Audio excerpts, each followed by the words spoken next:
اعوذ باللہ من الشیطان الرجیم بسم اللہ الرحمن الرحیم الحمد للہ الذی لا یبلغ مدحتہ القائلون ولا یحصی نقماءہ العدون ولا یعدی حقہ المجتہدون الذی لیس لصفتہ حد محدود ولا نعت موجود ولا وقت معدود ولا اجل ممدود فطر الخلائق بقدرته ونشر الرياح برحمته الصلاة والسلام على الرسول المسدد المصطفى العمجد المحمود الأحمد سیدنا و مولانا و مولا الکونین جد الحسن والحسین عانی ابوالقاسم محمد اللہم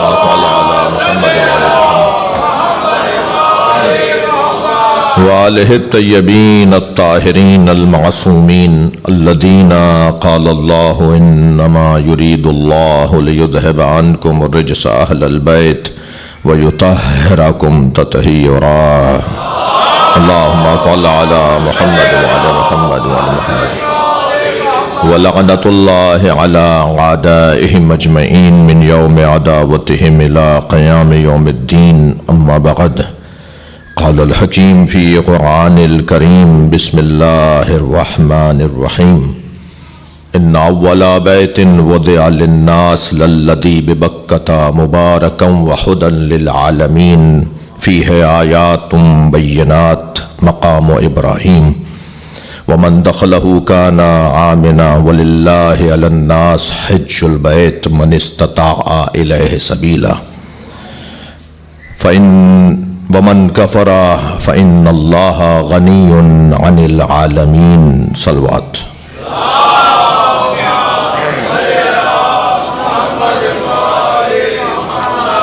التماس کر رہا ہوں ایک سورہ فاتحہ 3 مرتبہ سورہ اخلاص پڑھ لیجئے۔ مرحوم مغفور سید ذیشان حیدر نقوی ابن سید محمد حیدر نقوی شاعر اہل بیت سخن فتح پوری، اسی طرح سید محمد حیدر نقوی کے والد ابن سید افضال حیدر نقوی، کنیز رقیہ بیگم بنت اخلاق حسین، سید منظر امام نقوی ابن سید خوشنود حسین نقوی، سیدہ سریہ نقوی بنت سید علی حسین زیدی، سید عبدالحسین رضوی، سید سلمان مجتبیٰ ابن حاجی زوار، سید مشتاق مجتبیٰ نقوی رحم اللہ من قرأ الفاتحہ۔ بسم اللہ الرحمن الرحیم الحمدللہ رب العالمین الرحمن الرحیم مالک یوم الدین ایاک نعبد و ایاک نستعین اہدنا الصراط المستقیم صراط الذین انعمت علیہم غیر المغضوب علیہم ولا الضالین۔ بسم اللہ الرحمن الرحیم قل هو اللہ احد اللہ الصمد لم یلد ولم یولد ولم یکن له کفوا احد۔ بسم اللہ الرحمن الرحیم قل هو اللہ احد اللہ الصمد لم یلد ولم یولد ولم یکن له کفوا احد۔ اللہم صل علی محمد وعلی محمد۔ مغفرت کے لیے بلندتر صلوات پڑھیں۔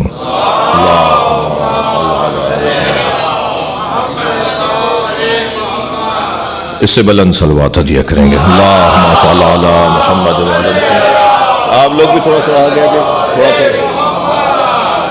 آپ لوگ بھی زحمت فرمائیں، تھوڑا سا قریب آ جائیں۔ ایک اور صلوات نبی اور آل نبی۔ اللہم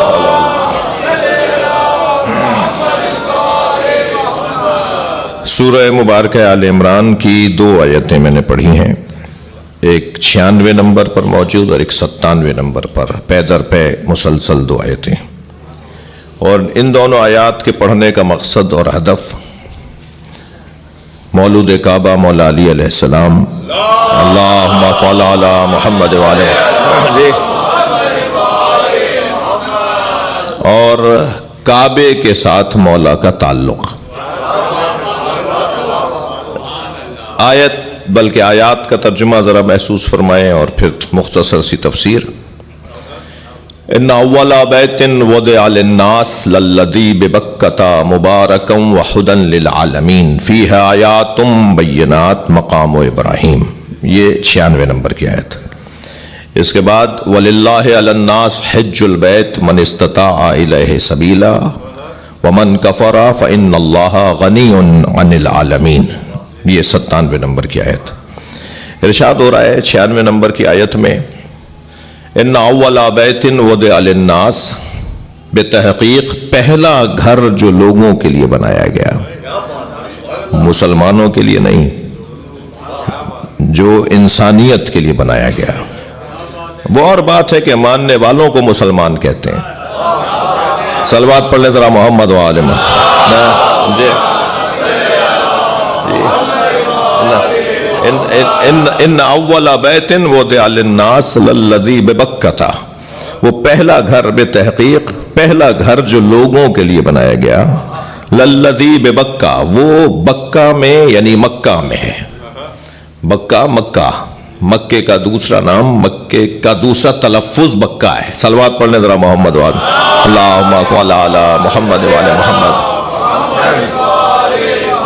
للذی ببکہ مبارکن وہدی للعالمین. یہ جو پہلا گھر بنایا گیا جو مکے میں ہے اور بنایا بھی گیا انسانوں کے لیے، اس کی پہلی صفت یہ ہے کہ یہ مبارک ہے، یہ برکتوں والا ہے. اس کی وجہ سے جو برکتیں پھیلیں گی، صلوات پڑھ لیں ذرا محمد و آل محمد. مبارکن، یہ مبارک ہے. بہت دیر اس مبارک کے لفظ کے اوپر دل کر رہا ہے رک جاؤں، لیکن یہیں ایک جملہ کہتا ہوا آگے بڑھ جاؤں کہ اس سے بڑھ کر کعبے کی برکت اور کیا ہوگی کہ جس سے ہمیں علی ملا ہے. صلوات پڑھ لیں محمد و آل محمد.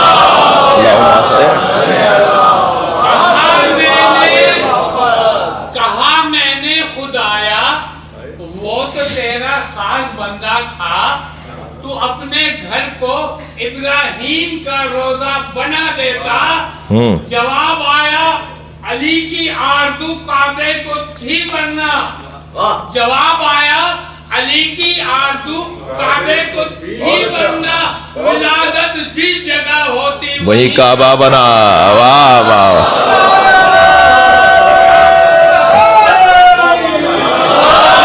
بھائی اب میں 2-3 لوگوں کو دیکھ رہا ہوں جو انہیں گھور گھور کے دیکھ رہے ہیں، تو مجلس میں 1.5 گھنٹے کی پڑھ لوں گا مگر انہیں تنگ نہیں کریں.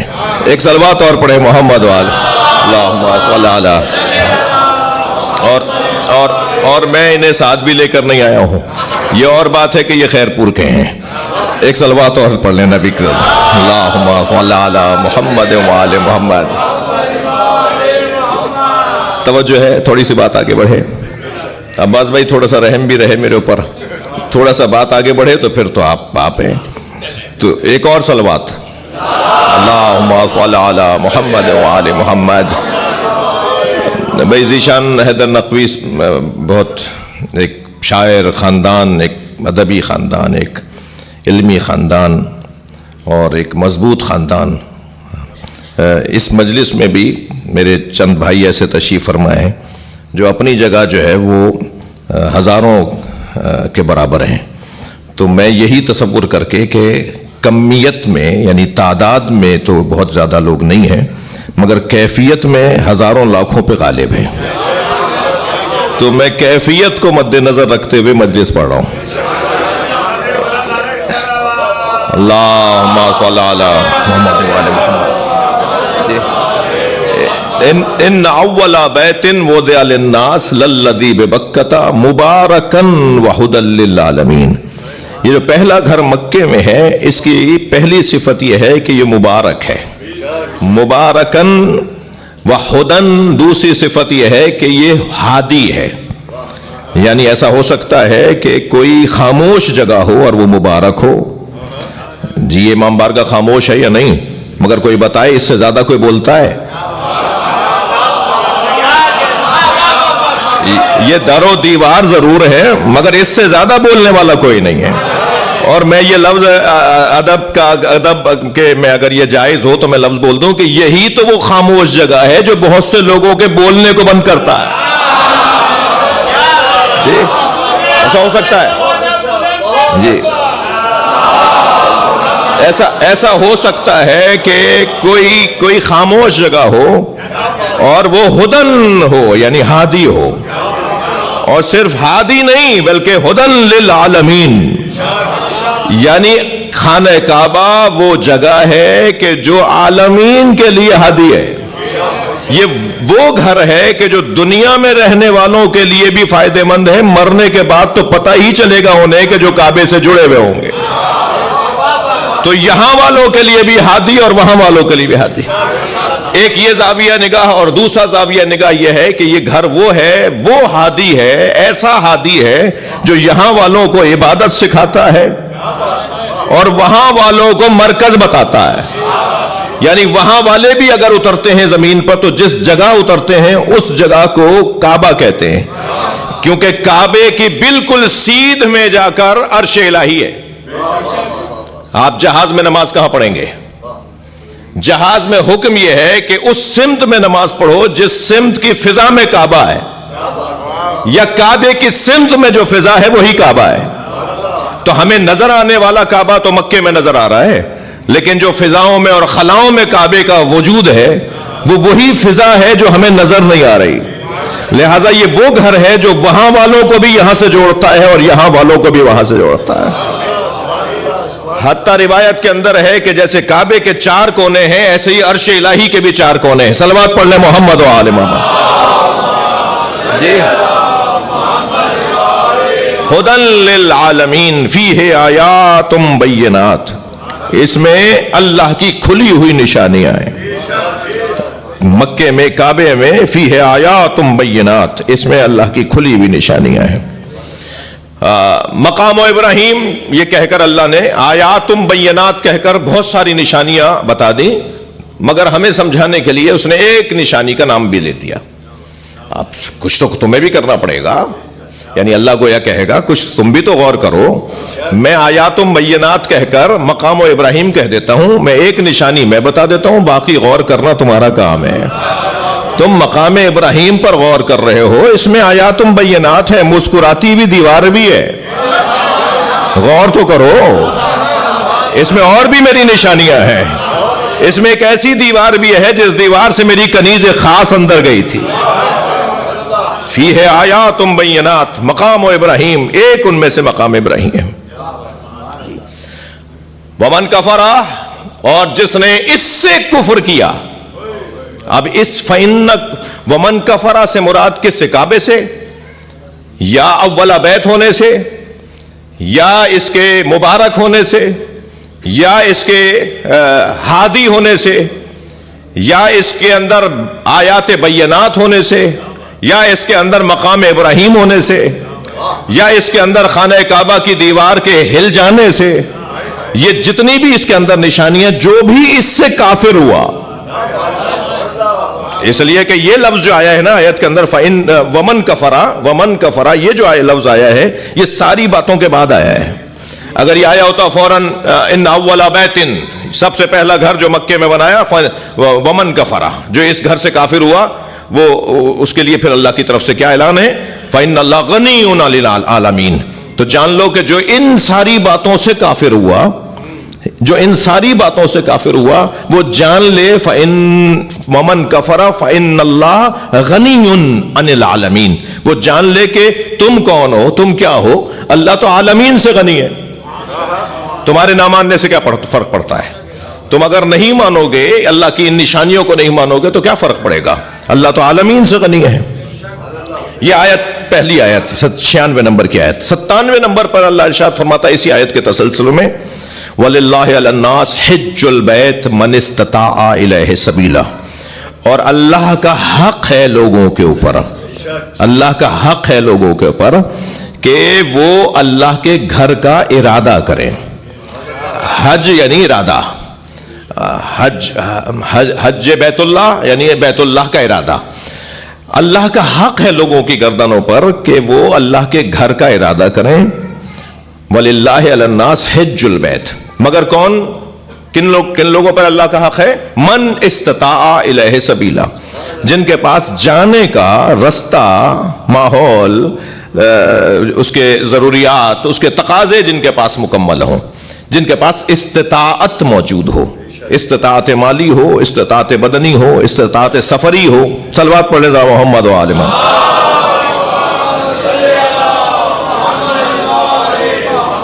اتفاق سے جناب مشتاق مجتبیٰ سلمان بھائی اور ہمارے بھائیوں کے والد نے 2 دفعہ ہمارے ساتھ انہوں نے حج، میں نے بلکہ ان کے ساتھ حج کیا، اور اس خانوادے کے ساتھ جو ایک تعلق ہمارا بڑھا وہ ان کی وجہ سے بڑھا، کیونکہ پھر میں ان سے ملنے کے لیے گھر آتا تھا، وہ نہیں پہنچتا تھا، چچا شبر اور چچا مشتاق اور برق الہ آبادی، اللہ مقامہم، اللہ ان سب کے درجات کو بلند فرمائے۔ تو وہ کیا محبت والے لوگ، کیا پیار والے لوگ، اور اصیل لوگ، خاندانی لوگ، اور جی اصیل کا لفظ میں نے جان بوجھ کے بولا۔ ایک صلوات پڑھے ذرا محمد والے، اللہم صلی علی محمد وعلی محمد۔ تو یہ جو اللہ کے گھر کی طرف ارادہ ہے ان لوگوں کے لیے کہ جن کے پاس استطاعت سفری بھی ہو، استطاعت بدنی بھی ہو، استطاعت مالی بھی ہو، اور وہ پھر اللہ کے گھر کی طرف ارادہ کریں، من استطاع الیہ سبیلا۔ اور یہ جو اللہ کے گھر کی طرف ارادہ کرنے والے لوگ ہیں، یہ جان لیں کہ اللہ ان سے غنی ہے، ان کی ضرورت ہے کہ وہاں جائیں، اللہ کی ضرورت نہیں ہے کہ اللہ ان کو بلائے، ان کی ضرورت ہے کہ وہاں جائیں۔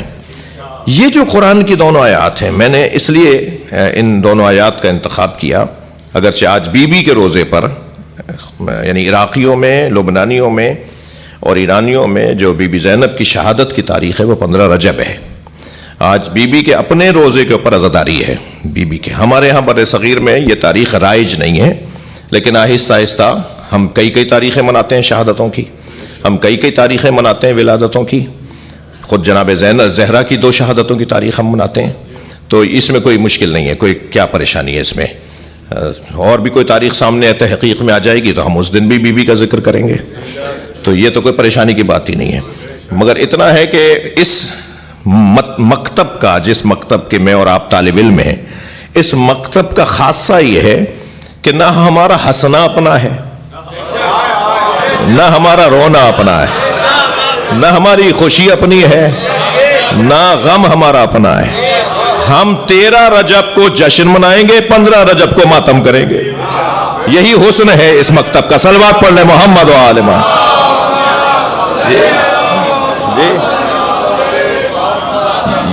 جیسا جیسا حکم ہوگا اس کے مطابق ہی ہمارا عمل ہوگا، ہمارا اپنا کچھ بھی نہیں ہے۔ اور جب یہ اگر میں اپنے آپ کو سمجھا لوں کہ ہمارا اپنا کچھ نہیں ہے تو اسی کو تشیع کہا جاتا ہے، یہی تشیع کی روح ہے، یہی تشیع کی جان ہے، یہی تشیع کا حسن ہے۔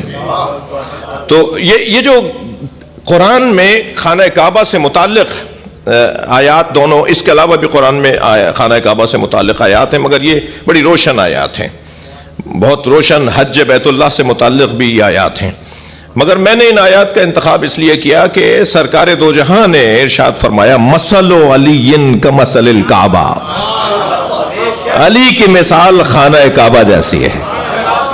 مثل علی کمثل الکعبہ یدور ولا یدار، کعبے کے گرد سب چکر کاٹتے ہیں، کعبہ کہیں چکر کاٹنے نہیں جاتا۔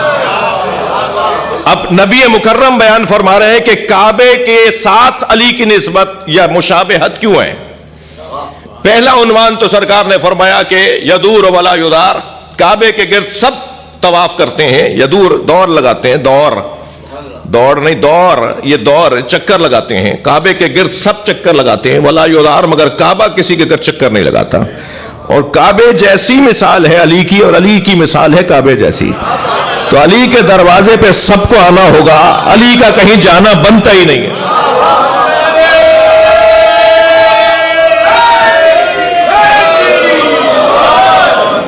سب مولا علی کے دروازے پر آئیں گے، اور علی مولا کا کہیں جانا بنتا نہیں ہے، علی مولا کا کہیں جانا بنتا نہیں ہے، اس لیے کہ اللہ نے کبھی بھی فاضل کو مفضول پر فضیلت دی ہے۔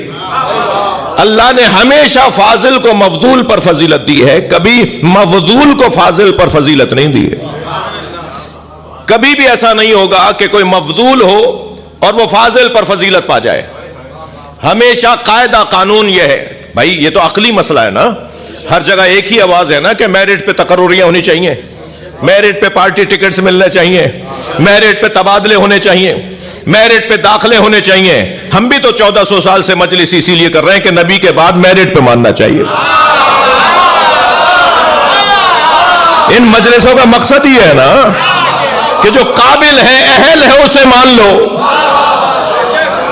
توجہ دلا دی جائے کہ بھائی قابلیت پہ کی طرف جاؤ، جو قابل ہے اسے فاضل کہتے ہیں، جو ناقابل ہے اسے مفضول کہتے ہیں۔ تو یہ کیسے ممکن ہے کہ مفضول کو فاضل پر فضیلت ہو جائے؟ یہ میں نے جواب دیا ہے ایک عالم دین کا جو مصر کے رہنے والے ہیں، ہمارے مخالف عالم دین ہیں، انہوں نے مولا علی کے اتنے فضائل لکھے، کوئی 10 جلدوں میں فضائل لکھنے کے بعد آخر میں انہوں نے ایک ایسا کام کر دیا کہ میں اب کیا ممبر سے کہوں، ہاں آخر میں انہوں نے جا کے یہ ثابت کر دیا کہ میں کون ہوں، اپنا عطا پتہ بتا دیا۔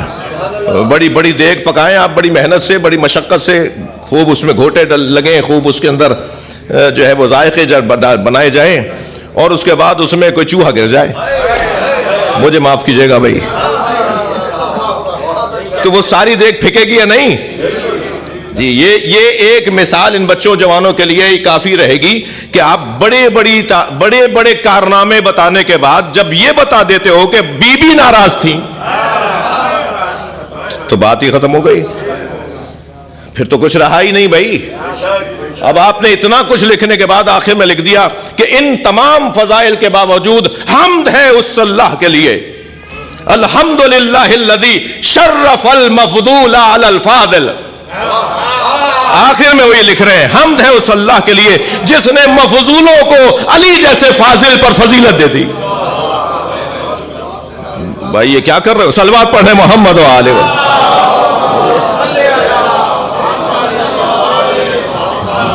جی ابن ابی الحدید معتزلی نہج البلاغہ کی شرح لکھی ہے انہوں نے، مگر آخر میں بتا دیا کہ میرا عطا پتہ کیا ہے۔ تو اور یہ اچھی بات بھی ہے کہ کم سے کم بتائے تو رکھو، شناختی کارڈ تو بتاؤ۔ ظاہر ہے عیسائی بھی مولا علی کے چاہنے والے ہیں، ہندو بھی مولا علی کے چاہنے والے ہیں، تو مولا علی تو محاسن کا اور خوبیوں کا مجموعہ ہے، کمالات کا مجموعہ ہے، حسن کا مجموعہ ہے۔ ہر خوبی جہاں کمال پر آ جائے وہاں علی کا دروازہ بنتا ہے۔ تو وہ تو کوئی بھی مان سکتا ہے، ہمارا تو کوئی ہماری ملکیت تو نہیں ہے، ہمارا کوئی اس کے اندر اجارہ داری تو نہیں ہے، کوئی بھی مولا سے محبت کا اظہار کر سکتا ہے۔ تو یہ جو مولا، پہلی صفت تو نبی نے فرمائی کہ مثل علی کا مثل الکعبہ، علی کی مثال خانہ کعبہ جیسی ہے۔ دوسری مثال میرے مولا نبی نے فرمائی ومن آمن فقد ومن آمنا وہو مومن۔ اب حدیث سنیے گا، ومن آمنا وہو مومن، جس نے علی پر ایمان کا اظہار کیا وہی مومن ہے۔ ومن جاہدہ وہو کافر، اور جس نے علی سے منہ موڑا وہ کافر ہے۔ ابھی حدیث سنا رہا ہوں آپ کو، سنی شیعہ کتابوں میں موجود۔ جی نبی فرما رہے ہیں ومن جاہدہ وہو کافر، اور جس نے علی سے منہ موڑا وہ کافر ہے۔ ومن شک فیہ وہو مشرک، اور جس نے علی کی عظمت میں شک کیا وہی مشرک ہے۔ اب مومن کون ہے، کافر کون ہے اور مشرک کون ہے، اس کی کسوٹی مولا علی کی ذات کو قرار دیا ہے۔ جو علی پر ایمان لے آئے وہ مومن، اور جو علی سے منہ موڑ لے وہ کافر، اور جو علی کے فضائل میں شک کرے وہ مشرک۔ تو کسوٹی ہم نے تو سنا تھا جو لا الہ الا اللہ نہ بولے وہ کافر ہے، ہم نے تو سنا تھا جو لا الہ الا اللہ سے منہ موڑ لے وہ کافر ہے، جو اللہ کے ساتھ کسی اور کو شریک بنائے وہ مشرک ہے، ہم نے تو یہی سنا تھا۔ لیکن اللہ کی توحید، اللہ کی نسبت کفر، اللہ کے نسبت اللہ کے نسبت کفر اور اللہ کے نسبت شرک کا اگر کوئی کسوٹی اور پیمانہ ہے تو وہ مولا علی کی ذات۔ اگر کوئی پیمانہ ہے کہ اللہ کی نسبت کفر کو کیسے سمجھو گے، اللہ کے نسبت شرک کو کیسے سمجھو گے، اللہ کے نسبت ایمان کو کیسے سمجھو گے، تو کسوٹی مولا علی کی ذات۔ یعنی میں اگر لفظوں کو یوں کہہ دوں کہ یہ یوں ہی نہیں کہا، میرے مولا نے ہماری رہنمائی فرمائی، میرے مولا امام رضا علیہ السلام نے جی کہ فرمایا کلمۃ لا الہ الا اللہ حسنی میرے مولا رضا فرما رہے ہیں لا الہ الا اللہ، یہ لفظ لا الہ الا اللہ، یہ کلمہ لا الہ الا اللہ، مولا فرما رہے ہیں قال اللہ تبارک و تعالی کلمۃ لا الہ الا اللہ حسنی، اللہ کا ارشاد ہے کہ لا الہ الا اللہ مجھ اللہ کا قلعہ ہے، ومن دخل حسنی، جو میرے قلعے میں داخل ہوا، امن من عذابی، وہ میرے عذاب سے بچ گیا۔ یہ قول میرے مولا رضا کا، یہ کہہ کر مولا نے محمل کا پردہ گھرا دیا۔ آپ نیشا پور سے گزر رہے تھے، جس وقت آپ کو آوازیں چاہنے والوں نے دی کہ مولا کچھ عطا کریں، مولا کچھ عطا کریں، تو حضرت نے محمل کا پردہ ہٹایا اور فرمایا کہ قال اللہ تبارک و تعالی، حدیث قدسی ہے، اللہ نے ارشاد فرمایا ہے کہ کلمۃ لا الہ الا اللہ حسنی، یہ لا الہ الا اللہ مجھ اللہ کا قلعہ ہے، ومن دخل حسنی، جو اس قلعے میں میرے قلعے میں داخل ہو گیا، امن من عذابی، وہ میرے عذاب سے محفوظ ہو گیا۔ یہ کہہ کر امام نے محمل کا پردہ گھرا دیا۔ آپ کی اونٹنی ناقہ جس پر آپ کی محمل تھی وہ آگے بڑھی، وہ آگے بڑھی، کوئی 25,000 کی تعداد میں لوگ ہیں جو حضرت کا دیدار کرنے آئے ہوئے ہیں۔ وہ حضرت کی سواری کے ساتھ ساتھ چل رہے ہیں، کچھ دور سواری گئی ہے، پھر حضرت نے محمل کا پھر پردہ ہٹایا، اور یہ پردہ ہٹا کر آپ نے اپنا دیدار کروایا اور فرمایا وَلَكِنْ بِشُرُوطِهَا، اللہ کا جو قلعہ ہے لا الہ الا اللہ، وَلَكِنْ بِشُرُوطِهَا، یہ عذاب سے بچائے گا کچھ شرطوں کی وجہ سے، کچھ شرائط کی بنیاد پر یہ عذاب سے بچائے گا، وَأَنَا مِنْ شُرُوطِهَا، اور میں علی رضا ان شرطوں میں سے ایک شرط ہوں۔ صلوات پڑھ لیں مولا رضا کی ذات پر، اللہم صل علی۔ جی یہ حدیث سن لی میرے عزیزوں نے، خود سرکار دو جہاں نے کیا فرمایا؟ حضرت نے فرمایا قال اللہ تبارک و تعالی، اللہ نے ارشاد فرمایا ہے کلمۃ لا الہ الا اللہ حسنی، لا الہ الا اللہ مجھ اللہ کا قلعہ ہے، ومن دخل حسنی امن من عذابی، اور جو اس قلعے میں داخل ہو گیا وہ میرے عذاب سے محفوظ ہو گیا۔ یہ کہہ کر نبی مکرم نے ایک سانس لی، سانس لینے کے بعد فرمایا ولایت علی بن ابی طالب حسنی، اللہ کہہ رہا ہے علی کی ولایت میرا قلعہ ہے، ومن دخل حسنی، جو میرے اس قلعے میں داخل ہو گیا وہ میرے عذاب سے بچ گیا۔ یا اللہ تیرا کلمہ تیرا قلعہ ہے یا علی کی ولایت تیرا قلعہ ہے؟ بھائی توجہ چاہوں گا، میں نے اپنے استاد آیت اللہ محسن قراتی سے اس کا سوال کیا، میں نے کہا استاد یہ دونوں حدیثوں کو میں کیسے سمجھوں؟ بہت ساری چیزیں ہوتی ہیں جو ہم سمجھ لیتے ہیں، لیکن میں طالب علموں سے بات کر رہا ہوں کہ سمجھنے کے بعد بھی اگر استاد سے پوچھ لیا جائے تو پھر اور زیادہ معرفت میں اضافہ ہو جاتا ہے۔ تو میں نے کہا استاد، کہنے لگے تم نے کچھ نہیں سمجھا، میں نے کہا میں نے کچھ سمجھا ہے مگر میں آپ سے چاہتا ہوں ایک صلوات اور پڑھ لیں نبی کی ذات پہ۔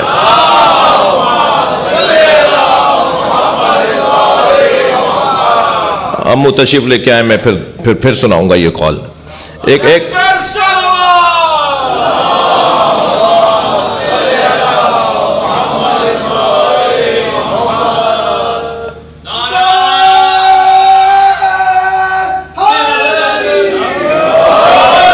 جی استاد محسن قراتی سے میں نے عادل بھائی میں نے سوال کیا کہ یہ دونوں کیسے سمجھیں گے ہم؟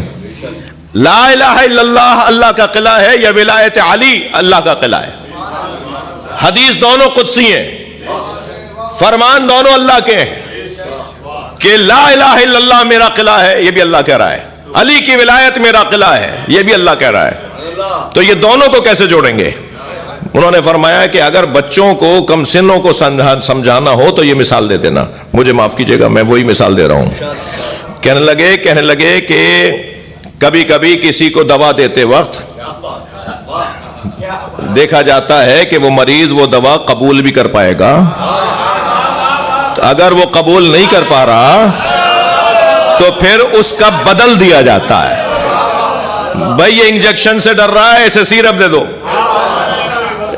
انجیکشن چھوڑ کر سیرپ اس لیے دیا جا رہا ہے تاکہ یہ بتایا جائے کہ جو تاثیر اس انجیکشن میں تھی وہی تاثیر اس سیرپ میں ہے، تو جو اثر لا الہ الا اللہ میں ہے وہی تو علی ولی اللہ میں ہے۔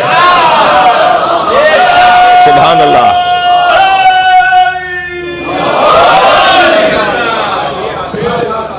وہ پہلا گھر جو لوگوں کے لیے بنایا گیا اس پہلے گھر کے ساتھ سرکار نے فرمایا کہ مجھ سے اللہ نے کہا ہے، مجھ مصطفیٰ سے اللہ نے کہا ہے، لو اجتماع الناس انا اول بیت وضع للناس. اس کے ساتھ جوڑیے ذرا اس فرمان کو، یہ پہلا گھر ہے جو لوگوں کے لیے بنایا گیا ہے. نبی فرماتے ہیں مجھ سے اللہ نے کہا ہے لو اجتماع الناس علی حب علی ابن ابی طالب، اگر لوگ علی کی محبت پر اتفاق کر لیتے لما خلقت النار، تو میں دوزخ ہی نہ بناتا.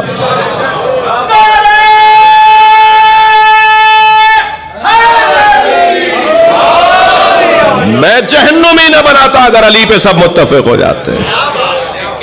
تو مجھے یہ کہنے دیجئے ممبر کی زبان میں کہ اللہ نے تو جنت بنائی ہے، دوزخ دشمن علی نے بنوائی ہے. اللہ نے تو جنت، اللہ تو ویسے ہی خالق خیر ہے نا، خالق خیر ہے نا. جہاں خیر کے عدم کو شر کہتے ہیں نا، جنت کے عدم کو دوزخ کہتے ہیں نا. اللہ تو جنت بنانے والا ہے، جو جنت نہیں چاہتے پھر وہ عدم کو جہنم کہتے ہیں. صلوات پڑھنے ذرا نبی اور اللہ نبی پہ.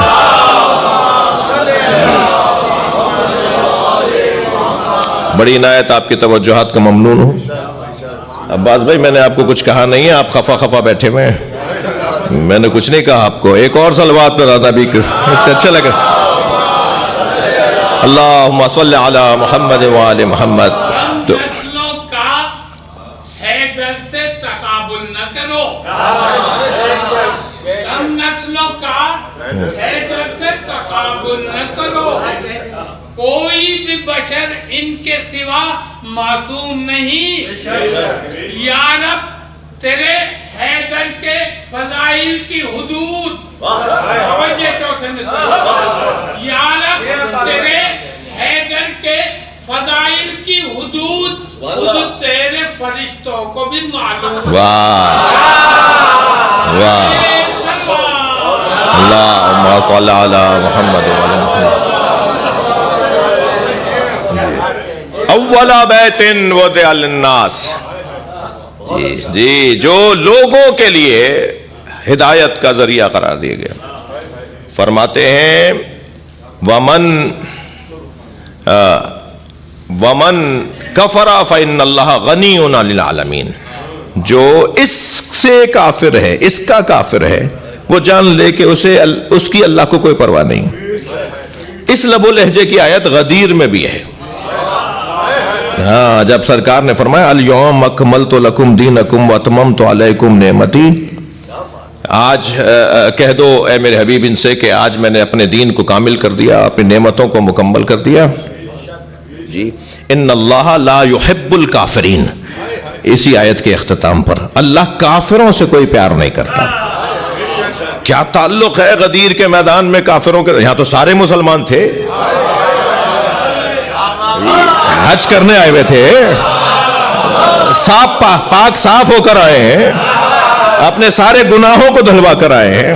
غدیر کے میدان میں اللہ اعلان کر رہا ہے کہ آج میرا دین کامل ہو گیا.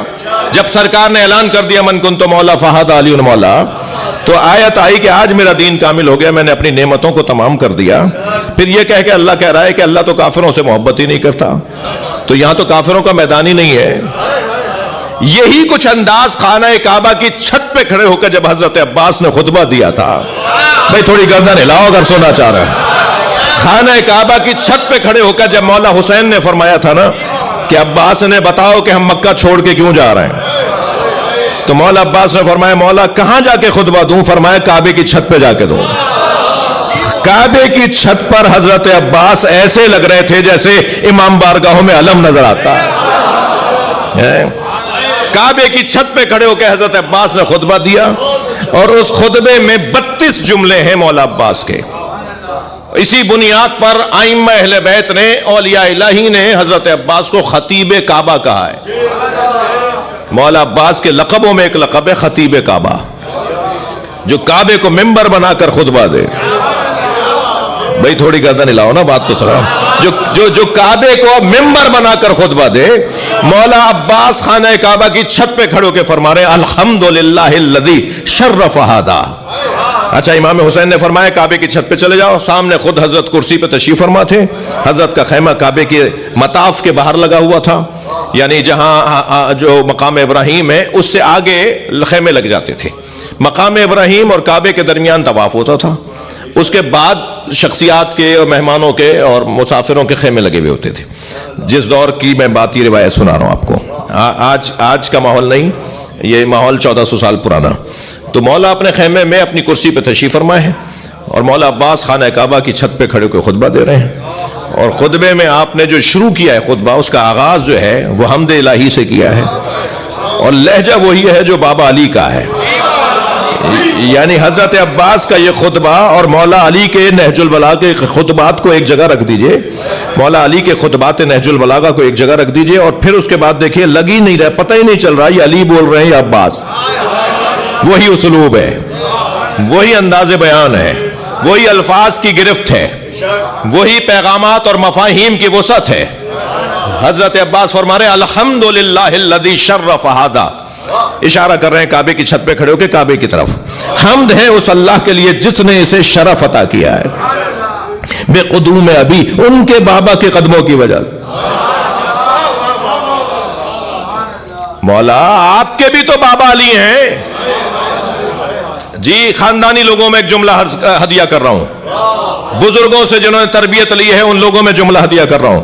مولا عباس سے ہاتھ جوڑ کر کہوں مولا علی تو آپ کے بھی بابا ہیں، مگر آواز آئے گی کہ حسین بیٹھے، بڑا موجود ہو تو اپنے آپ کو ظاہر نہیں کیا جاتا. صلوات پڑھنے محمد و آل محمد. جی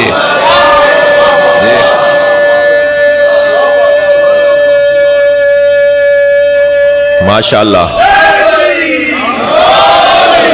الحمد. ہے سراپا معجزہ ولی ابن ولی ہے، نام ہے عباس، باپ اس کا علی ہے. اس کا علم گھر پہ دیکھ کر آتا نہیں ملا، اس کا علم گھر پہ دیکھ کر آتا نہیں ملا. واہ غازی تیرے صدقے میں بلا کیسی ٹلی ہے. بھائی ایسا بھی ہوگا. الحمدللہ الذی شرف ھذا. میں نے جس ایک جملے کی خاطر خطبے کا آغاز میں نے آپ کو سنایا، مولا فرما رہے حمد ہے اس اللہ کے لیے جس نے اسے شرف عطا کیا ہے ان کے بابا کے قدموں کی وجہ سے. مولا آپ کے بھی تو بابا ہیں، کہ میرے تو مولا ہے، بابا تو حسین کے. علی میرے تو مولا ہیں، میرے تو آقا ہیں. پھر اس کے بعد والے جملے میں جس کی خاطر میں نے یہ جملہ آپ کو حضرت کا ہدیہ کر دیا، حضرت فرماتے ہیں ایتھا الکفرۃ الفجرہ، اے کافرو اے فاجرو، اتصدون طریق البیت الی الامام البررہ، تم کیا نیکوکاروں کے امام حسین پر خانہ کعبہ کا رستہ بند کر سکتے ہو؟ میں ہاتھ جوڑ کر کہوں گا مولا ایتھا الکفرۃ الفجرہ، اے کافرو اے فاجرو، یہ تو احرام باندھے ہوئے ہیں، یہ تو احرام باندھے ہوئے ہیں، آپ محرموں کو مکے میں آئے ہوئے لوگوں کو کافر کیسے کہہ رہے ہیں؟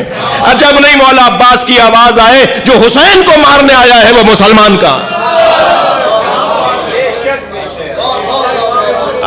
اتصدون طریق البیت الی الامام البررہ، تم نیکوکاروں کے امام پر خانہ کعبہ کا دروازہ بند کر سکتے ہو؟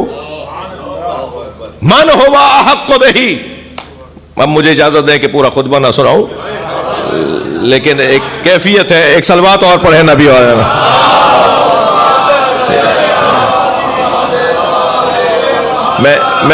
میں جملے چھوڑ کر ایک جملے کا دل کر رہا ہے کہ وہ اور دیا کروں. مولا اسی خطبے کے اندر آگے جا کے ارشاد فرماتے ہیں اتخافون قوما بالموت، تم اس خاندان کو، اس گھرانے کو موت سے ڈرا رہے ہو. تم اس خاندان کو، اپنی طرف اشارہ ہے، تم اس خاندان کو موت سے ڈرا رہے ہو. اللہ اکبر. انہم یلعبون فی الطفولیہ بالموت کیف کان فی الرجولیہ، جنہوں نے بچپن میں موت کی کلائی توڑی ہو وہ جوانی میں کیسے ہوں گے؟ صلوات پڑھے محمد و آل محمد. سبحان اللہ.